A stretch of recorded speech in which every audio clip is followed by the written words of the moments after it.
Boa noite. Boa noite a todos. Tudo bem? Daqui a pouquinho a gente vai começar então a nossa live de educação financeira.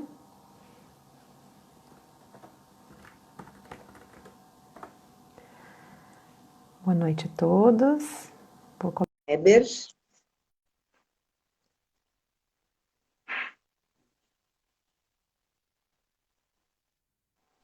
Boa noite, Kleber. Olá, tudo bom?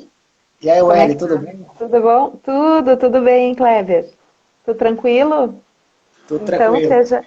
seja bem-vindo aqui a nosso bate-papo, nossas lives da segunda-feira, né? Enquanto durar esse isolamento, né? Então, nossa ideia aqui é a gente poder conversar um pouquinho sobre educação financeira em tempos de pandemia, em tempo de Covid, e trazer algumas diferentes temáticas, né, que possam aí agregar os conhecimentos dos nossos seguidores aí da Faculdade de Ciências Econômicas. Eu sou a professora Wendy Carraro, eu sou professora do curso de Ciências Contábeis e também estou coordenando, agora mais fortemente, a gente tem uma ação de extensão, que é vinculada ao projeto de extensão e educação financeira para todos e para toda a vida. E dentro desse nosso programa de extensão, a gente está fazendo uma ação de apoio em relação à educação financeira, que tem várias frentes. Uma delas é a gente fazer essas lives nas segundas-feiras, né, e trazer pessoas especialistas para estar falando sobre uma temática específica. Além dessa nossa atividade, né, das lives, a gente também está dando conteúdo, compartilhando. A gente tem um grupo de WhatsApp onde a gente compartilha dicas de educação financeira. A gente tem uma plataforma com informações colaborativas, né, também sobre o tema. E também a gente está fazendo atendimento individualizado para que as pessoas possam ter algum suporte. Às vezes, na arrancada, a gente precisa, né, dar uma forcinha lá para a gente fazer a nossa planilha. Então, hoje é a nossa quarta live que a gente está fazendo. A primeira, a gente teve a Marisa Dornelles, planejadora financeira. A gente falou sobre replanejando o orçamento pessoal. Na segunda, a gente teve falando com o professor Érico, e foi sobre os melhores investimentos em tempos de pandemia. Semana passada, a gente falou com o Wenner, sobre nossos filhos e educação financeira. E hoje, então, eu convidei, estou muito feliz de convidar o Kleber. Vou deixar para ele falar um pouquinho também, que ele gosta de falar bastante, né? Que nem eu, né, Kleber? E o Kleber, nós nos conhecemos, nós fazemos parte da rede OBF, né? Da rede que está disseminando educação financeira pelo Brasil. E ele está falando lá do Rio Grande do Norte, né, Kleber? Estamos juntando aqui, né, nós extremistas aqui, né, o Rio Grande do Sul e Rio Grande do Norte, né?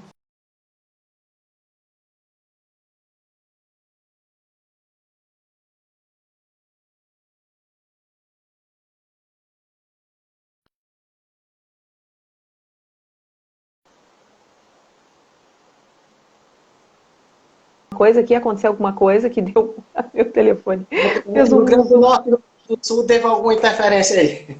É, Rio Grande do Norte, Rio Grande do Sul.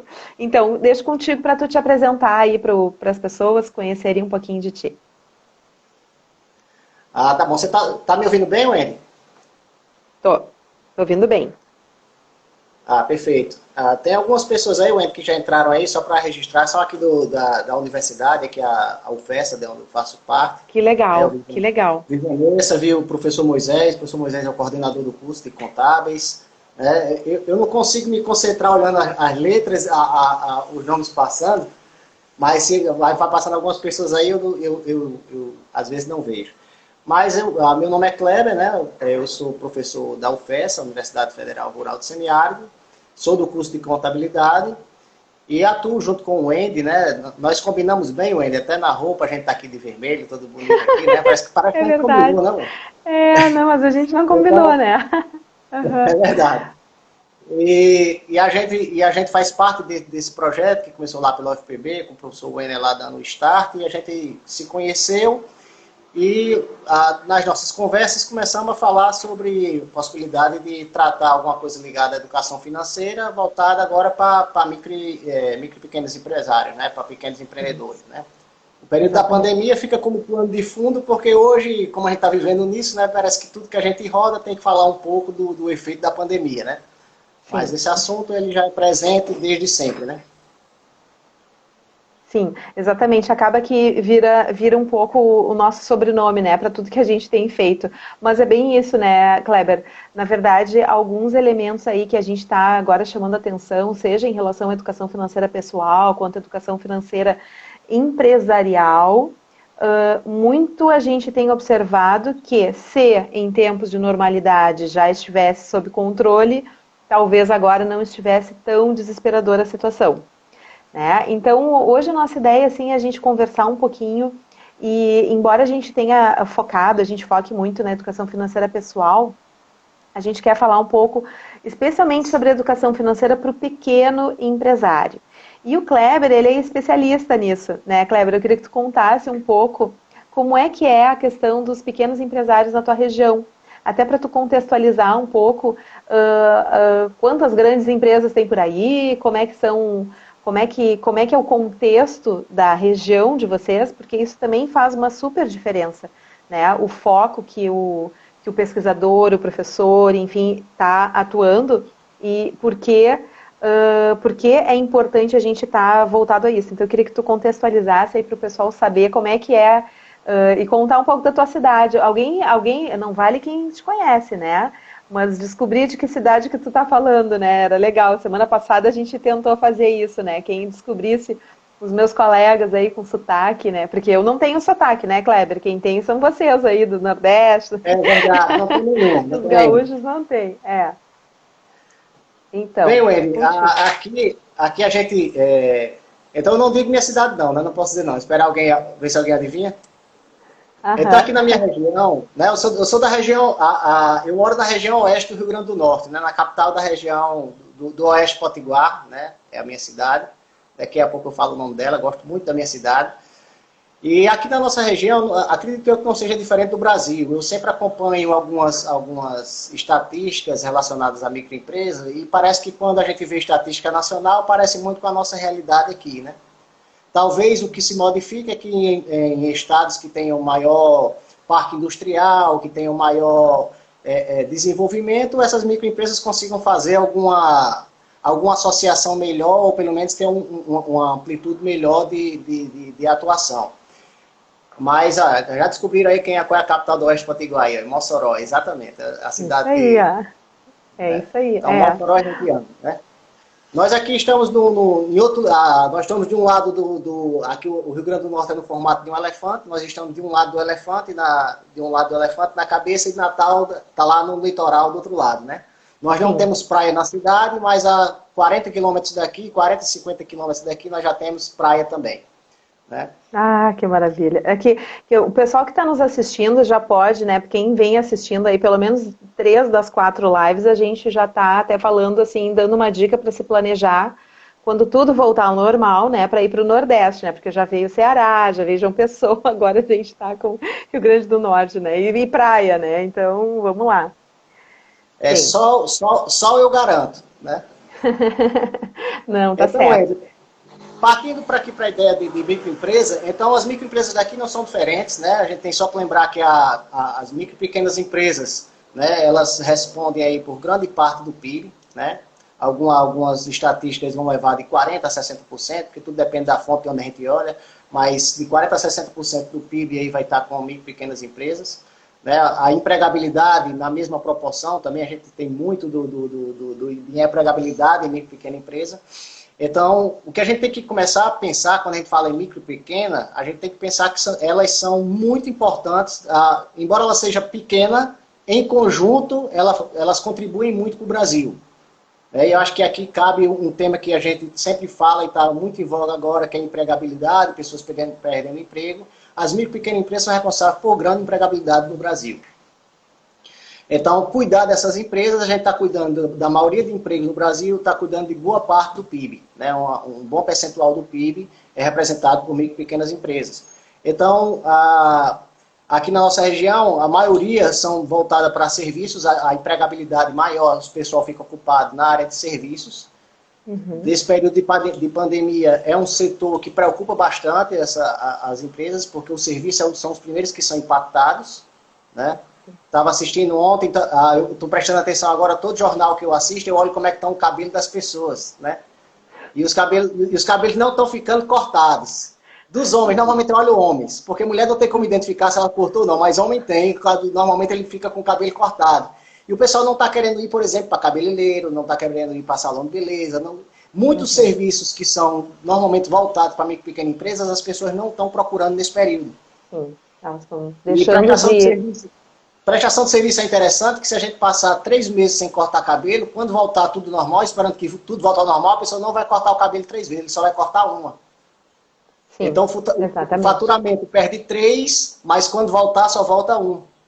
Então é diferente de comércio, que às vezes algum produto eu posso não ter comprado agora, e quando eu comprar eu compro tudo de novo, né? Então o comércio às vezes não é tão abalado quanto é o serviço. Então as microempresas, tem muitas delas aqui na nossa região, são voltadas para serviço, né? E muitas delas são voltadas para, aqui na minha região tem muito comerciante. Pessoal que vende mercadorias, de roupas, esse tipo de coisa também tem muito.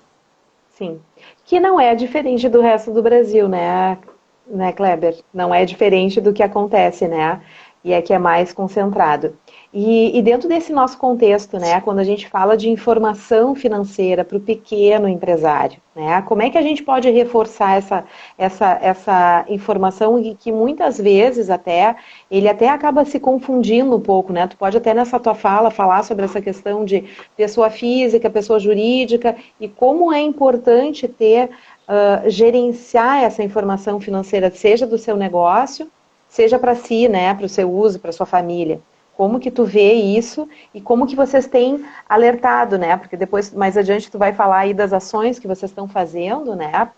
E como fazer com que esse pequeno empresário se dê conta da informação financeira do seu negócio e do que é para seu uso pessoal.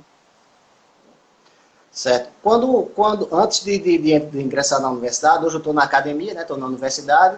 Por força da dedicação exclusiva, não posso fazer atuação como contador, como fiz antes, né?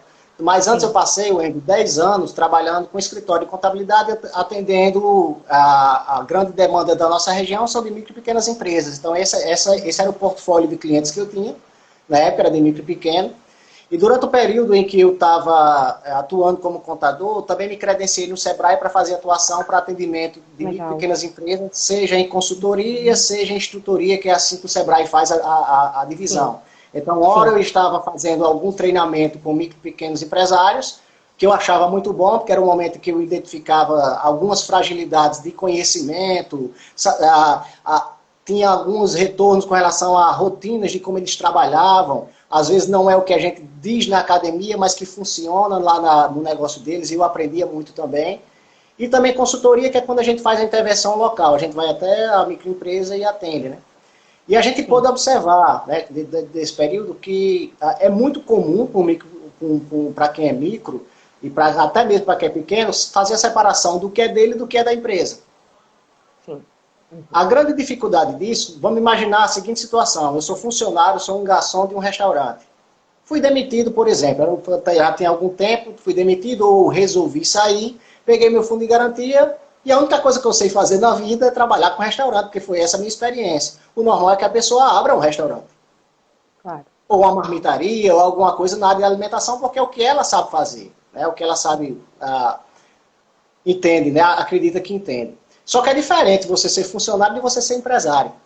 E quando você passa a ser empresário, você vai ter que ter controle daquele negócio, tem que saber se aquele negócio é viável. E essa viabilidade nem sempre é estudada por micro e pequenos. Às vezes nem por grandes, né, são estudadas, imagine, por micro e pequenos. Às vezes eles não estudam isso. E eu tenho observado com os pequenos que fazer controles, né, fazer análise de viabilidade, fazer controles, misturar a conta dele com a da empresa, muito comum. Posso até contar aqui um caso que eu estava orientando, ele tinha orientei ele muito pequeno, eu vou pegar esse caso aqui, era um minúsculo, assim, pequeno mesmo. Essa pessoa, ele vendia bolo para supermercado. Então, aqui na nossa região é comum a gente ir no supermercado e já ter uns bolos prontos né? Que normalmente você sabe que não foi feito na padaria da própria do supermercado. Foi alguém que comprou. Então, ele era um desses revendedores, né? Tem várias marcas de bolos e ele era um desses revendedores. Muito bom, ora, ele conseguiu vender para um supermercado com brigando quantidade. Daqui a pouco a gente vai discutir, eu vou colocar esse exemplo de novo, vou voltar nele. Por enquanto, só quero dizer o seguinte, que eu estava orientando ele, dizendo, olha, você tem que separar o que é seu e o que é do negócio. E de acordo com ele lá, disse, não, eu faço, o que é meu aqui é tudo separado. E no meio da nossa conversa, a menina entrou no que era a parte que ele me disse que era a indústria dele, né? Era pequeno, não era uma parte da cozinha lá que ele estava... O atendimento foi na casa dele, inclusive. E a menina veio com 2 pães, abriu o pote da manteiga que ele disse que era da empresa, tirou ali, passou no pão ali os dois e foi lá para dentro. Eu disse, essa manteiga era de quem? Era da empresa ou era da casa? Né? E aí ele disse, ficou olhando para mim e disse, realmente a gente mistura. Não tem como não misturar, porque é muito próximo o que é da casa do que é meu. Isso, o exemplo eu dei com a manteiga, mas ele vai também para a renda. Então, às vezes, o que ele ganha é o próprio salário e fica misturando entre a empresa e a pessoa física. É muito difícil fazer. A gente de contabilidade, que vai estudar aí o princípio da entidade, por exemplo, vai dizer, não misture, não faça isso. Acredito eu que a gente tem aqui, enquanto contador, achar uma fórmula ou uma forma de trabalhar com esse tipo de pessoal que faz essa mistura. Talvez fazer um controle específico para o que é dele e o que é da empresa. Mas separar é muito difícil, eu acho. Eu acho que eu concordo contigo que o grande desafio é o entendimento por parte do empresário de que são 2 pessoas, né? Que é a pessoa física, que vai ter a sua renda, que vai colocar para dentro de casa, e a pessoa jurídica, que vai ter os seus gastos, o seu custo, que vai ter a sua necessidade, vai ter que ter investimento. Então, eu acho que isso aí é o nosso grande desafio, nós, enquanto contadores, de fazer com que esses pequenos empresários tenham essa compreensão. E é difícil, né? É muito difícil a gente fazer essa... não é a separação, mas fazer o entendimento. Mas a gente pode também pensar o seguinte, né? É como se eu, Wendy, né? Eu, Wendy, pessoa física, trabalhasse para a Wendy empresa, e a Wendy empresa é que tem que me dar uma remuneração. E eu vou receber aquela remuneração e vou gerenciar a minha Wendy física. E a Wendy empresa, ela precisa gerenciar a Wendy pessoa física e mais os clientes da Wendy empresa. Então, assim, é importante, por mais difícil que seja, fazer essa separação. Porque o que vai acontecer com aquela manteiga, né? Aquela manteiga que foi usada para o pão? Na hora que quando eu fiz a precificação, e se eu fiz a precificação adequadamente, considerando aquela quantidade que eu comprei, o que vai acontecer? Se eu fiz certinho, aquela manteiga tem que durar para tantos bolos, né? E aí, quando eu vou fazer um bolo, assim, mas faltou manteiga, né? Porque foi por pão de casa. Mas, enfim, então, assim, é muito importante. Eu posso comprar um pote de manteiga e dizer que metade vai para o pão em casa e metade vai para a empresa também, né? Posso pensar nisso aí também. Mas é um grande desafio. E vamos lá, assim, Kleber, como que esses pequenos empresários podem gerenciar? Qual é o ponto-chave de arrancada? Porque o que eu tenho percebido, tenho visto, e até na pesquisa que a gente está mobilizando, a gente está tendo bastante retorno em relação a isso, é que muitas pessoas estão se lançando, estão lançando algum tipo de produto, estão começando a ter um negócio, estão começando a pensar num negócio. Quem nunca fez, ou quem já fez e ainda precisa se reorganizar nesses tempos aí de pandemia, qual é o start? O que tem que começar primeiro? O que tem que estar preocupado? O que tu recomenda? O básico. O básico. Vamos começar pelo caixa. Eu acredito que o pessoal, quem é micro, quem é pequeno, tem que começar a controlar o que é de interesse dele, que é o caixa. Todas as empresas, o interesse está no caixa. Todo mundo quer o dinheiro de volta, né? Se eu investir 10, eu quero os 10 de volta e com mais alguma coisa. Então eu tenho que ter um controle específico para isso. Para micro e pequeno, é o caixa, né? Eu sempre ressalto quando converso com as pessoas, porque é disseminado aqui na minha região, acredito que por aí também, a ideia de que, pelo fato do governo não me obrigar a fazer o livro caixa, eu não preciso fazer isso, porque eu sou micro. Eu disse, não, você não está fazendo por causa do governo, não. O governo está dizendo que não quer, que ele lhe obriga a fazer, a maioria não faz, porque acha porque é micro e pequeno. Então, é importante ressaltar 2 coisas. Primeiro, existe uma obrigação legal de fazer por parte do fisco, mas não é por causa disso que tem que se fazer. Tem que se fazer porque tem que controlar suas finanças. E é o ponto principal. E então, como a maioria de micro e pequeno, você já tem inclusive aquele pessoal que é microempreendedor individual, né, que é o MEI. Inclusive o MEI, normalmente, aqui por aqui, tem contadores que são especializados em atender microempreendedores individuais. Uhum. Né? Eu tenho colegas que dizem, não quero atender outro tipo de empresa, eu quero atender só microempreendedor individual. Tudo bem, a carteira que ele quer montar com essas empresas. Só que essas empresas, elas têm que, como por terem contador, tanto micro quanto pequeno, elas poderiam utilizar do conhecimento do contador para dar um retorno de consultoria nessa área, por exemplo. Porque não é fácil realmente você acompanhar o caixa, é um saco fazer, né? É muito trabalhoso, não é fácil. Se fosse fácil, todo mundo faria. Então, por que as pessoas não fazem? Aqui eu não estou querendo... Quando eu digo isso, é porque eu não estou querendo dizer isso. Você está dizendo que é fácil, mas você faz o seu? Será que é fácil mesmo? Não estou querendo dizer que é fácil, não. Estou querendo dizer que é necessário. É muito bom quando você tem isso pronto. Né?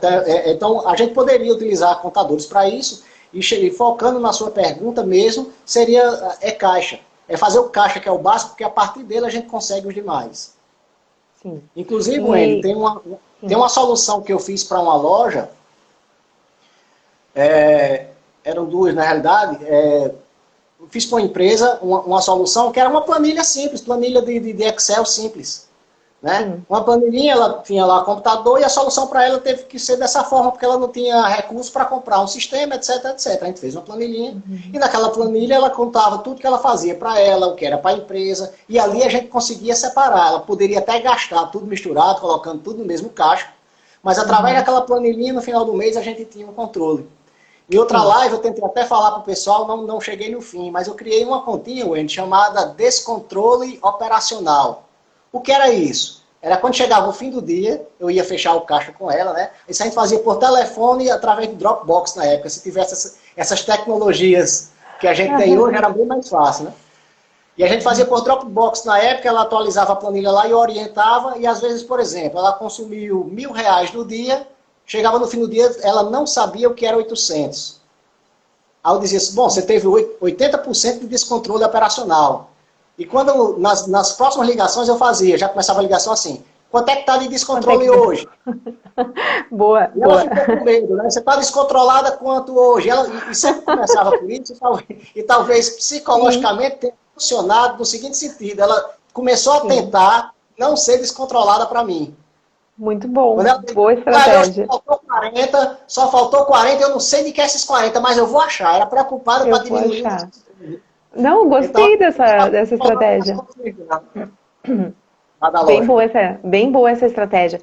E sabe, Kleber, que quando a gente fala assim, educação financeira pessoal, eu sempre, né, e acredito que tu também aí no Rio Grande do Norte, devo frisar, mas o que inspira a educação financeira pessoal é a organização financeira na empresa, né? Então, para esse pequeno empresário, a lógica ela tem que ser a mesma. Então, aquelas pessoas que estão querendo organizar suas finanças, a gente diz, baixa uma planilha, registra, anota, busca ter uma reserva, busca ter busca planejar o futuro. É a mesma lógica para o pequeno empresário, né? Então, quando tu falas assim, existe uma obrigatoriedade, não deveria ser natural, deveria a gente perguntar, bem, mas o que eu quero com o meu negócio? Quero comprar uma máquina nova, quero investir, eu quero ter uma capacitação, né? Daqui a pouco eu estou lá, sou um prestador de serviços, daqui a pouco eu posso fazer uma capacitação que vai custar, né? Então eu tenho que buscar, como que eu vou fazer uma reserva para poder fazer esse investimento? Então isso é que a gente tem que aflorar também, né? E obviamente deixar à disposição para que esse pequeno empresário, que às vezes ele não é das áreas das exatas, né, e aí às vezes assusta um pouco, né, assim, planilha, números, mas que ele sim busque nesse profissional, né, que é quem a gente está aqui falando, né, nós dois professores do curso de contábeis, né, que tem, assim, o contador como um parceiro, né, nessa questão de orientação. E vamos lá, né, a gente falou então, né, sobre essa importância, informação financeira para pequeno negócio, informação fluxo de caixa, né? E quando a gente fala em grandes empresas, né, a gente fala muito em indicadores. Então, o que tu tem, assim, a dizer sobre a questão, assim, que indicadores esse pequeno empresário precisa estar atento, né? Ele, né, mesmo não gostando, né, de números, que indicadores que ele tem que estar em mente, né? O que ele tem que estar atento ao negócio para não depender de A, B ou C, né? Quais são os indicadores que tem que estar no dashboard, né, no painel de controle desse pequeno empresário? Wendel, eu gosto de fazer algumas analogias, né? Eu faço analogia com, às vezes, com coisa que não tem nada a ver, né? Eu acho que na live do Érico, que eu estava olhando, ele fez uma comparação da pessoa pequena com a pessoa grande, né? Eu tô trabalhando para que a pessoa grande fique, do futuro, né? A pessoa do futuro fique bem, né? E eu gostei muito da analogia dele. E eu gosto também de fazer a mesma coisa, trabalhar com algumas analogias. Hoje foi dia de vacinação aqui para quem é professor, começou, e aqui onde eu moro teve a vacinação, fui me vacinar e perguntei para a pessoa, precisa do cartão de vacina? Ela precisa. E como eu ia fazer essa conversa hoje com você, eu disse o seguinte, por que você precisa desse papel? Se eu chegasse aqui sem o meu cartão de vacinas, de que era que servia isso para você? Ela disse, porque quando você me traz o cartão de vacina, eu consigo lhe orientar melhor, saber se está faltando alguma coisa, posso lhe conduzir quanto à sua saúde em alguma coisa. Se você não me trouxer cartão de vacina, eu aplico essa vacina, você vai embora e eu não consigo lhe dizer mais nada. Boa. Eu não sei se isso pode implicar. Então, eu perguntei exatamente para dizer o seguinte, você tem o seu controle financeiro, começando aqui pelo livro Caixa, que é o que a gente está falando especificamente, é você dar a condição de alguém que é especialista naquela área, em área financeira, poder lhe indicar alguma coisa desde que você tenha os números na mão. Se você chega sem nada, não tem controle de nada, fica mais difícil de ajudar, principalmente em épocas agora que são mais difíceis. Então, se alguém me procura enquanto especialista da área financeira para dar alguma sugestão, se ele chega para mim sem o que eu estou chamando de cartão de vacina dele, vai ser bem mais difícil.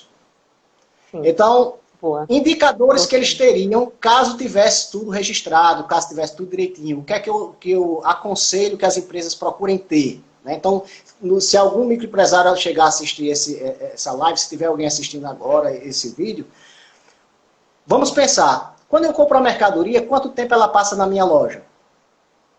Quando eu compro meu fornecedor, quanto tempo eu tenho normalmente para pagar? Então aqui eu estou falando de indicadores que são simples para a gente na contabilidade, que quando tem todo aquele balançozinho pronto, quando tem todos os números prontos na mão, isso é fácil de calcular.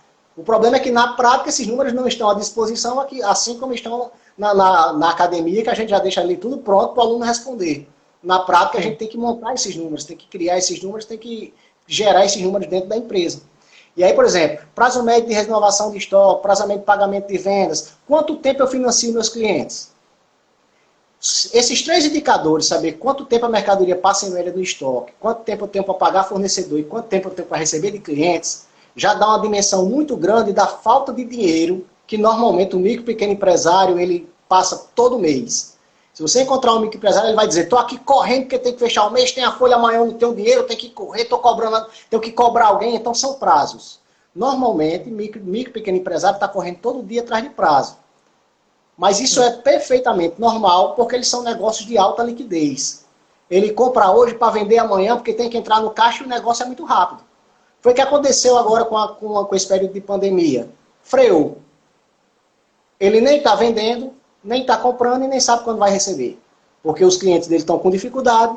Normalmente, clientes de micro são pessoas micro também. Né? Então, existe essa questão da renda. As micro e pequenas empresas, às vezes, estão não está no grande centro, está mais periférico, né? tá mais fora do centro. Então, as pessoas que normalmente são clientes de micro e pequenas empresas também são pessoas de baixa renda, ou com renda menor, que está também passando dificuldade agora.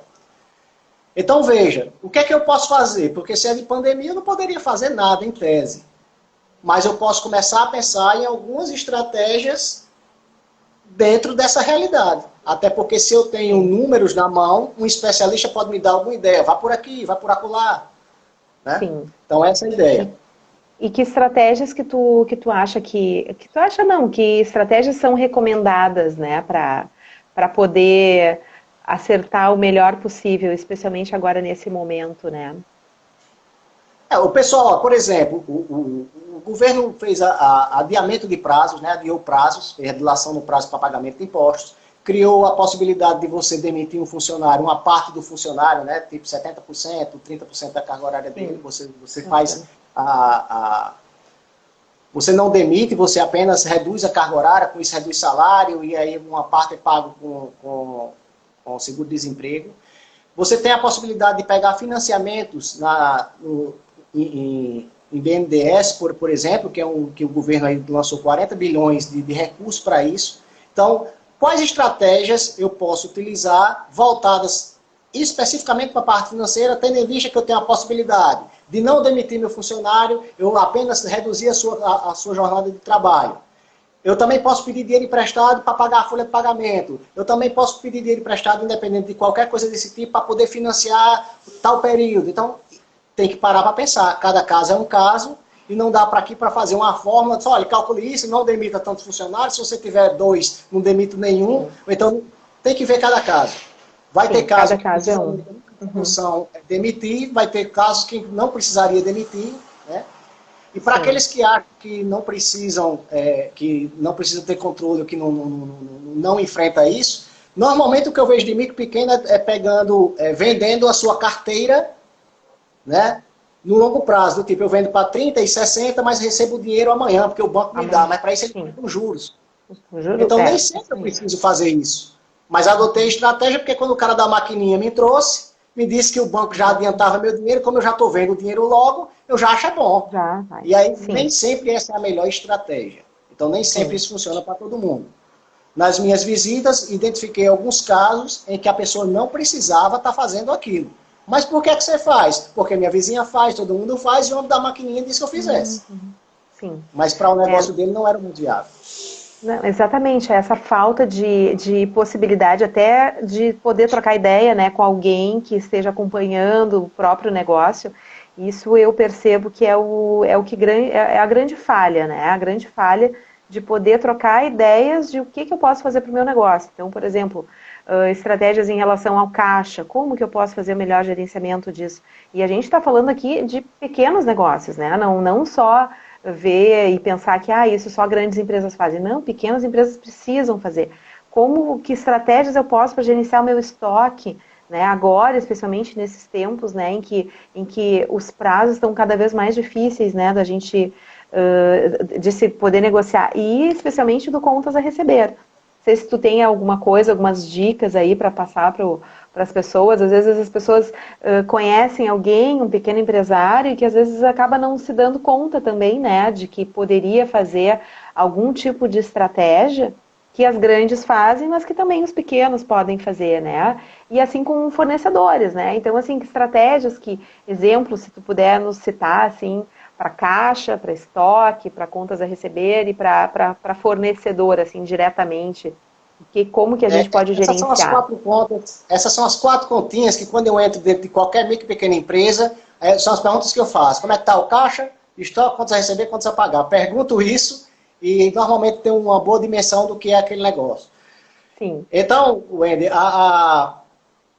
no contas a receber, o cuidado que os micros têm que fazer, né, quem é micro, pequeno, que normalmente fazem, é porque eles normalmente trabalham com notinha, a pessoa só faz anota em um caderno, às vezes não tem um bom controle de quem realmente está devendo àquela empresa, e seria muito bom que ela aproveitasse esse tempo para melhorar seus controles de contas a receber, para ter a dimensão das pessoas que lhe devem, né, para saber, para ter a dimensão de qual o prazo, quem é que está atrasando mais, como é que eu poderia receber.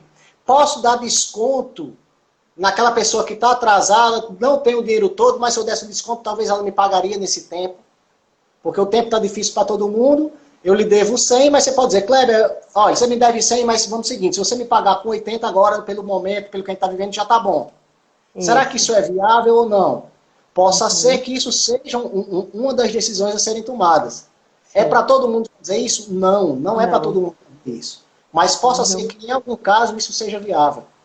Sim. Então tenho que me aproximar de clientes, tenho que ter o contato do cliente, tenho que ter proximidade para poder fazer com que qualquer valor que eu tenha para receber ele diminua agora. É uma gestão que normalmente se chama gestão de recebíveis, né? Então tem que correr atrás do pessoal e possivelmente nesse período precise dar desconto para poder receber. Porque a crise está para o micro, mas está para todo mundo, está para o cliente dele também. Está para todo mundo, exatamente. É uma questão de tentar achar um equilíbrio, né, que não prejudique. Claro, é muito difícil, mas eu sempre digo assim, é como se a gente fosse conversar com as nossas contas, né? Isso tanto no pessoal como no empresarial, né? Olhar aquilo e ver assim, como que eu posso negociar? e conversar com quem faz parte daquele montante, né? Quem são as pessoas que estão envolvidas? É meu fornecedor? É o meu cliente? Vou lá, conheço ele, tento fazer uma negociação, né? E a gente tem que estar disposto a ceder, né? Isso também eu acho que é um ponto importante, né, Kleber? A gente saber que o outro lado também está tendo dificuldade, eu também tenho que ter dificuldade, né? Então, e a gente está com um projeto, até vou pedir para um dos meus colegas aí do projeto colocar, além desse projeto de educação financeira, a gente na URGS está fazendo um projeto de ajuda para pequenas e médias empresas, né, para o pequeno empresário. E aí, então, a gente criou um mural de dicas bem interessante por segmento de área de atuação, né? Então, o pessoal colocou ali dicas para as empresas. E o objetivo que é? É compartilhar uma série de elementos, coisas que, práticas que as empresas estão fazendo, seja a nível de finanças, de logística, de operações, relacionado a pessoas, enfim, é bem interessante, assim, de quem tá em empresas, tem bastante dicas e bem, vale a pena consultar. E o que a gente percebe é justamente isso, a gente tem que conhecer os dois lados, né, a si, quem está lá do outro lado, e tentar achar um ponto de equilíbrio. Né? E esse é o grande desafio. Esse eu vejo, assim, pelo que a gente tem visto, assim, pelas empresas que estão chegando, tem negócios que a outra parte não quer nem saber, né? Quer saber o 100%. Então, é importante, porque daqui a pouco não vai receber nada. Né? Então, assim, às vezes eu ceder um pouco, eu vou receber alguma coisa, vou ter uma folga e eu consigo fazer um giro para que a economia, enfim, não trave totalmente. Né? Então, acho muito importante a gente conhecer. Mas continua aí, fala um pouco mais aí sobre as estratégias, que eu te cortei Porque aqui, porque do outro lado do cliente a gente tem o fornecedor. Né? O fornecedor, o que eu tenho que fazer com ele é diferente, eu tenho que pedir para ele mais prazo. Ele vai fazer comigo o que eu estou sugerindo que ele faça com o cliente. Ele vai querer receber. Isso. Claro. Só que eu preciso que ele me dê mais prazo. Né? Então, mas se eu estivesse conversando agora com o fornecedor de um micro e pequeno empresário, eu estava dizendo para ele, vá lá no micro e pequeno empresário atrás de receber. Né? Procure receber lá dele. Só que o que é importante é que se o microempresário ele for negociar com o seu fornecedor, ele precisa ter argumentos, precisa ter números. Isso facilita muito a negociação. Porque eu vou usar um termo que a gente usa aqui, não sei se você conhece, se você não conhecer ou não for um termo próprio aí de vocês, você me diz. Normalmente aqui o cara vai ligar para o fornecedor e vai dizer, rapaz, eu estou aperreado. Né? O quê? Aperreado. Aperreado porque ele está precisando de alguma coisa, tem muita necessidade naquela hora. Então, se eu tiver muita necessidade aqui, eu estou aperreado. Então, legal. Só que aperreado agora, Wendy, todo mundo está. Porque a situação não está fácil para ninguém. Então, o que é que a pessoa no micro pode fazer? Ele pode ligar para o seu fornecedor e contar bem a sua história. Só, olha, e dar uma proposta, que é o principal. Só, olha, eu fiz aqui um levantamento, eu tenho aqui X clientes, eu tenho aqui tanto para receber, eu consigo receber, mas não consigo receber X esse mês. Se você colocar esse prazo para tal data, e aí começa a dar prazos e valores para as coisas, a negociação flui. Agora, se ligar dizendo que está sem dinheiro, isso todo mundo está. Como é que eu vou dar... Se quem ligar para mim dizendo que não tem dinheiro, eu for dar um desconto, eu for adiar o prazo, eu vou fazer isso para todo mundo. Sim. Então, tem que saber negociar. Eu tenho 5 números.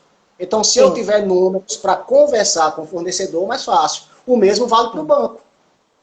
Sim. Chegar no banco dizendo, olha, adia aí que agora eu não tenho dinheiro. A pergunta é, sim, tudo bem, você não vai ter.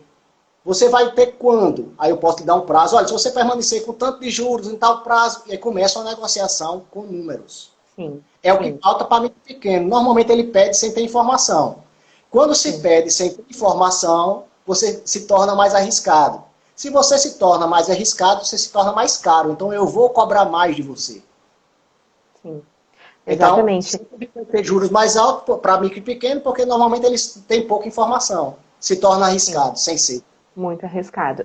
Então, tudo que a gente veio falando lá desde o início, né, da importância da informação financeira, né, ter o fluxo de caixa sob controle, ter um conjunto, mesmo que mínimo, mas de indicadores, isso é fundamental para o negócio. Né? Aquele pequeno empresário, ele precisa ter sob o seu controle esse tipo de informação, porque com isso ele vai conseguir fazer vai conseguir negociar e aí poder usufruir de boas estratégias, né? Seja para prazo, para pagamento, para recebimento. E dentro desse contexto, né, que tu agora falasse, né, que o pequeno empresário é mais arriscado e vai acabar pagando mais caro, né? Essa é uma colocação, uma afirmativa bem... faz sentido isso, né? E às vezes até se fala, mas ele paga mais por isso, né? Então, dentro desse contexto, né, quais são os cuidados que esse pequeno empresário deve estar e ficar atento, especialmente se ele precisa de dinheiro, se ele precisa buscar algum financiamento, o que ele tem que estar atento? Ter seus números em dia, né? Existem, embora eu tenha falado que ele se torna mais caro, mas para facilitar isso, normalmente o governo ele coloca algumas linhas de financiamento próprias para micro e pequeno. Mas, por exemplo, teve linha agora, depois da Covid, tiveram linhas dos próprios bancos, que eu vi alguma reportagem, ia até separar, mas não localizei, mas teve alguma reportagem que eu li, que 60% das empresas que procuraram não tiveram direito ao crédito. Ou tem alguma restrição, ou não tem alguma informação que o banco precisa. Então a gente tem que notar que ou banco ou fornecedor, quando o fornecedor é muito grande, ele vai precisar de bastante informação nossa para poder nos emprestar ou nos vender a prazo. Se for banco ou fornecedor. Então, para poder ter acesso a crédito, né, eu aprendi um termozinho, acho que eu tinha 17 anos. Né? Para eu poder lhe dar crédito, eu tenho que dizer que acredito em você. Né? Eu tenho que acrescentar um A no começo. Sim. Então você tem crédito se eu acreditar. Se eu acreditar em você, você tem crédito. Então, para eu poder acreditar em você, você me traga seus valores, seus números. Porque só com o seu rosto dizendo que vai ou não vai, eu não consigo discernir quem é que é capaz de me pagar ou não. Então, você com números, se você chegar bem embasado, eu vou ter bem mais capacidade de fazer esse discernimento. Né? Sim. Alguém fez um comentário, eu ia até dizer, se alguém quiser fazer algum comentário, um participante aqui. Professor, meu colega aqui da UFESA, né? Ah, legal. É isso aí, é verdade. O dono da Chili Beans falou que o crédito não está chegando nas não empresas. Tá chegando. Não está. Isso eu tenho observado, tem vários empresários que, dentro até desse trabalho que a gente está fazendo, ou até mesmo conhecidos que têm feito esse tipo de comentário, né? Não chega para quem está precisando, não que não chegue para quem está precisando, mas não está chegando, não está chegando, né? E isso é que está tornando também a situação um pouco desesperadora, né? Para muitos pequenos empresários, que mesmo com a necessidade de reorganizar os seus números, não entra receita, né? Então, o impacto acaba sendo bastante significativo, né? A gente fica aqui, eu não comentei, né? Mas se alguém quiser fazer alguma pergunta aí específica, né? A gente pode também tá compartilhando. Olha só, Kleber, eu queria te perguntar o seguinte, né? Nas nossas conversas, né? Até lá no nosso grupo, tu falasse que atua muito fortemente com os profissionais da contabilidade, né? Inclusive, tu esteves aí fazendo conversa direta com os contadores. E se tu pudesse, assim, falar um pouquinho sobre essas iniciativas que tu está tendo aí na UFERSA, né? Na Universidade Federal. Na Universidade Federal... Rural do Semiárido. Rural, o FE, Rural do Semiárido. Muito bem, legal. Se tu pudesse falar um pouquinho dessas iniciativas, seja educação financeira pessoal, como educação financeira envolvendo, e eu achei isso aí muito legal, de envolver os contadores, se puder falar um pouquinho dessas iniciativas aí, para a gente aprender também. Wendy, quando a gente começou a fazer essas iniciativas, que eu daqui a pouco vou relatar algumas agências bancárias, só para fechar a ideia lá dos bancos, o pessoal que estava emprestando dinheiro, né? Algum pessoal de negócio dos bancos ligaram para mim, né? Eu tenho colegas que são de banco, e normalmente eles falavam de linha de crédito, e eu dizia, para quem é essa linha de crédito? Não, são para nossos clientes. Ora, se o cara já é seu cliente, o que os bancos teriam que fazer agora era ajudar mais, fazer algum controle, alguma junção de bancos, porque o momento está difícil. Para esse crédito que o professor Lucas falou, que não está chegando nas empresas chegarem, alguém tem que abrir um pouco a exceção. Se continuar com a mesma restrição que tinha antes de Covid, a maioria não vai passar na restrição de crédito. Então, acredito que tanto o governo, normalmente é o federal para esses casos, o governo federal tem que entrar com alguma política, através do Ministério da Economia, entrar com alguma política de facilitar o crédito. Sim. Tem que ser facilitado. Porque se for com restrição vai ser mais complicado. Sim. Então aqui, Wendy, o que a gente fez foi o seguinte, a gente entrou em contato com entidades empresariais, né, mais especificamente com o sindicato varejista. A gente entende que aqui em Mossoró, o setor do comércio ele pode ser bastante afetado, especialmente por informação. Porque eles têm estoque em demasia, às vezes, eles têm fornecedores, tem todas essas contas, esse conjunto de contas que a gente acabou de relatar. E a gente colocou o curso à disposição, né, através de um projeto que a gente tem, é uma Liga de Mercado Financeiro, o nome do projeto é o FESA 3, né, então siga-nos, eu estou acessando através do Instagram da UFESA 3, né, então é a nossa Liga de Mercado Financeiro. Então, através da Liga, como lá nós tínhamos profissionais, porque na Liga a gente tem, embora ela seja um projeto que está cadastrado na UFESA,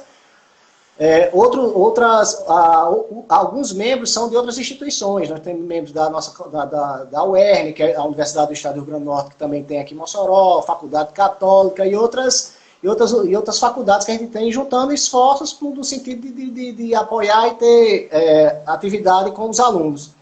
E aí a gente colocou à disposição essas expertises para caso algum empresário queira tomar alguma decisão e está ali diante daquele monte de números, mas não sabe para onde vai, a gente pode dar um norte.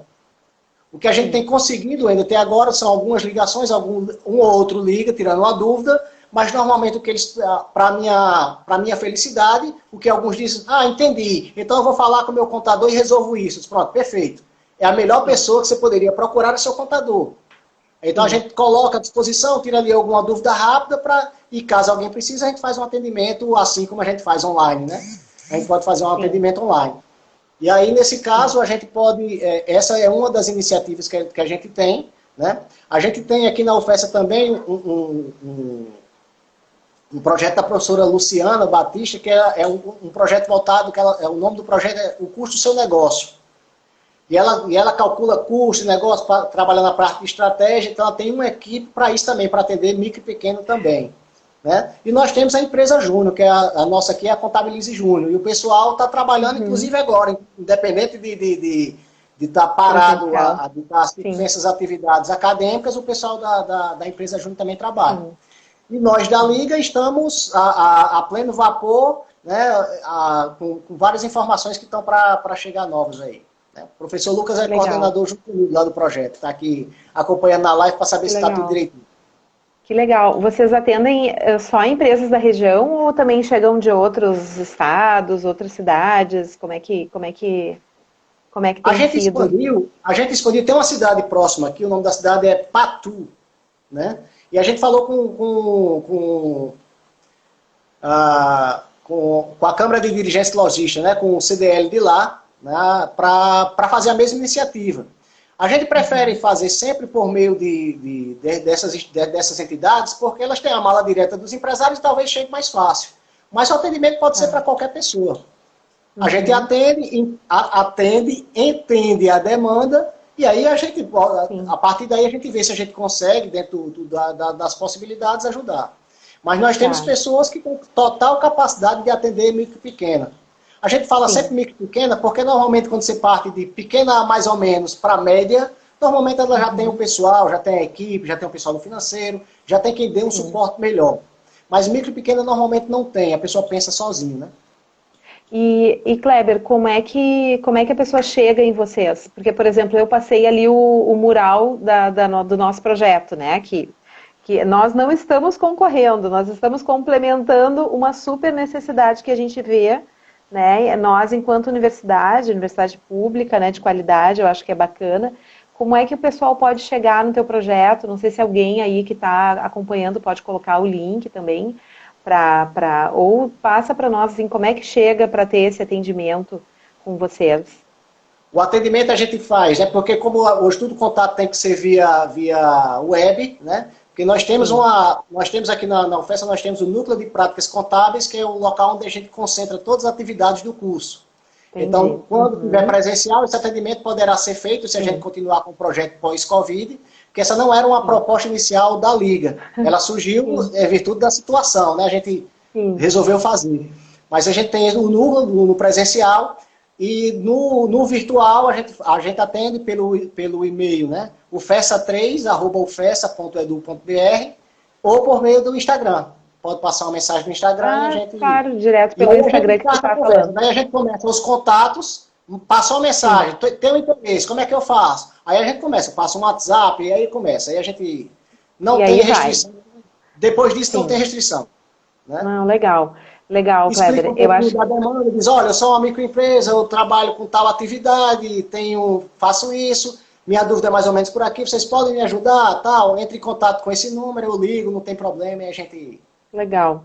Não, bem legal. É bem bacana a gente saber que tem essas iniciativas aí, né, que estão percorrendo aí o Brasil afora. E em relação, assim, a gente tem ainda alguns minutinhos, eu queria reforçar, assim, essa questão do pequeno empresário, né? Vamos lá.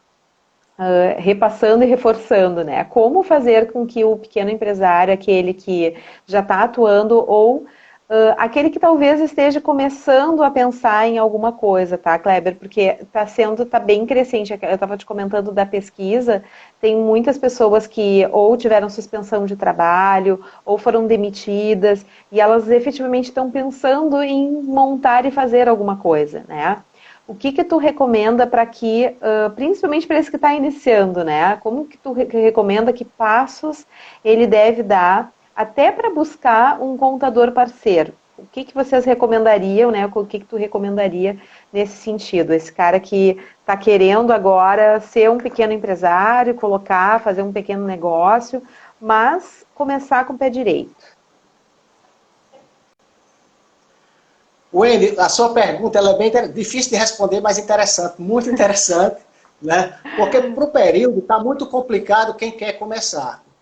Porque não é um período que seria indicado, olha, se a gente está em crise, eu vou começar durante a crise. Mas na crise a gente cresce.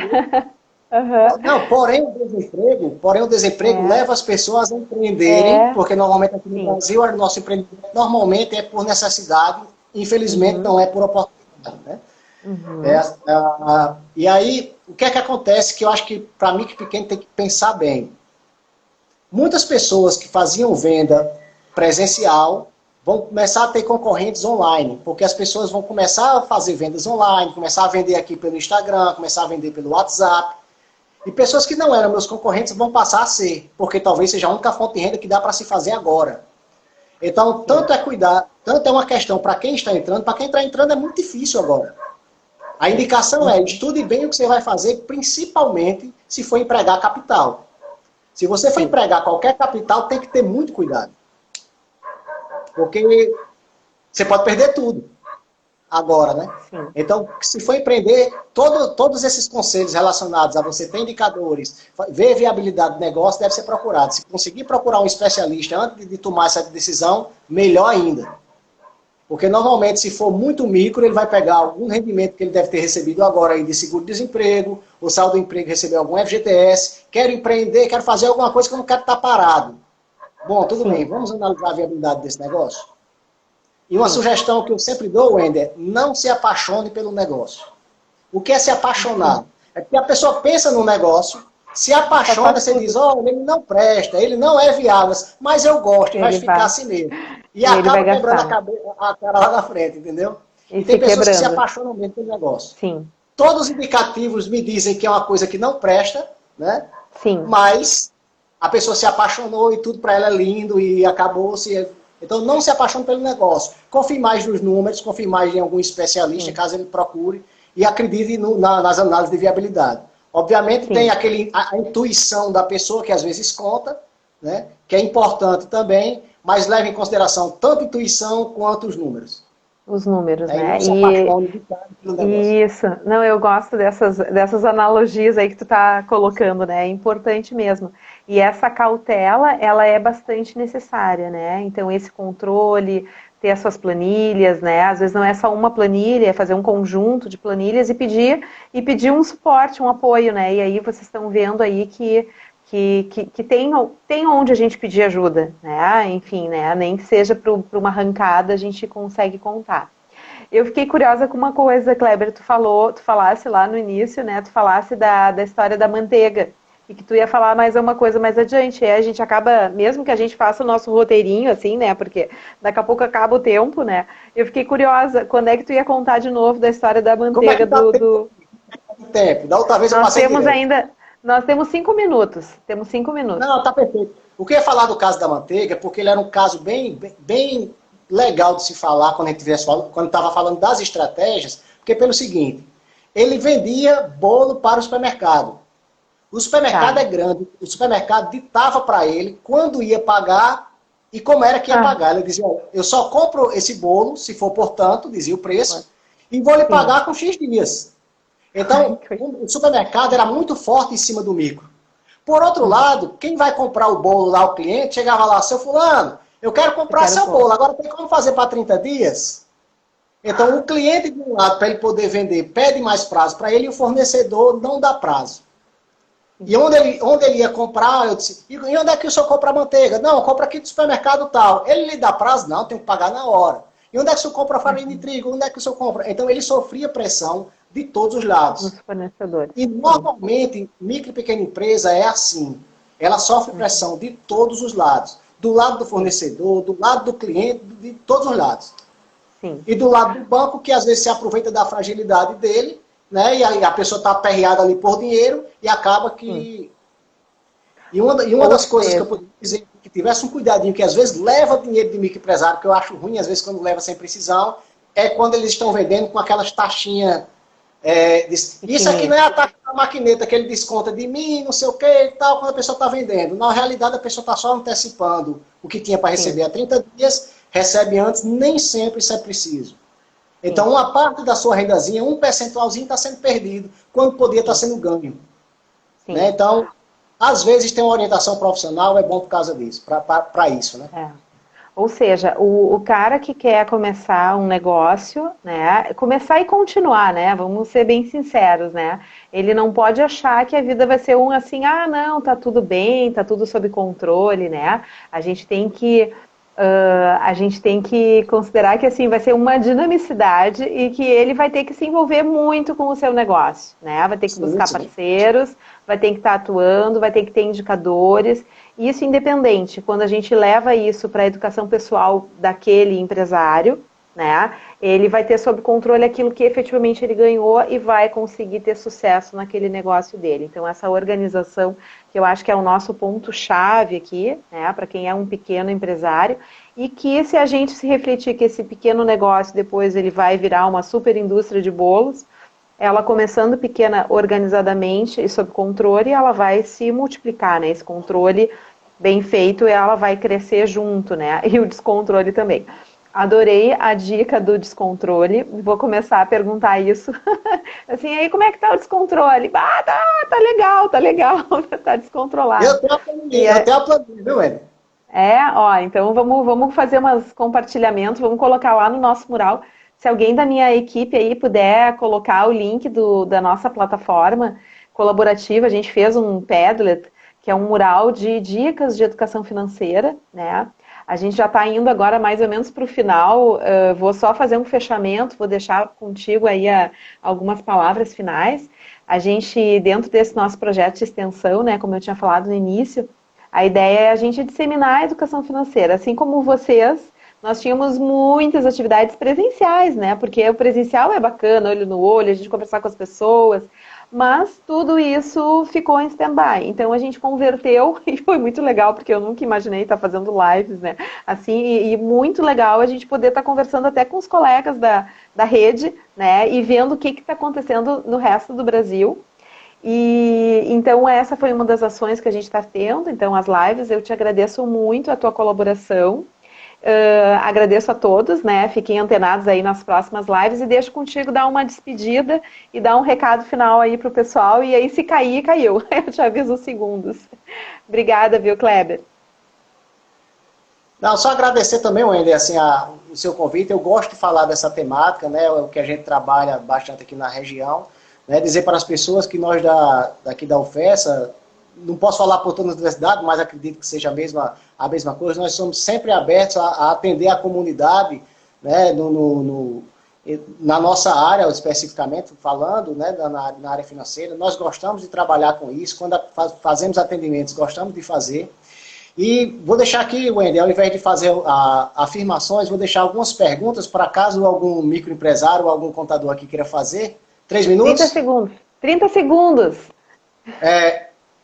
Quanto é que vai ter de caixa no final do próximo mês na sua empresa?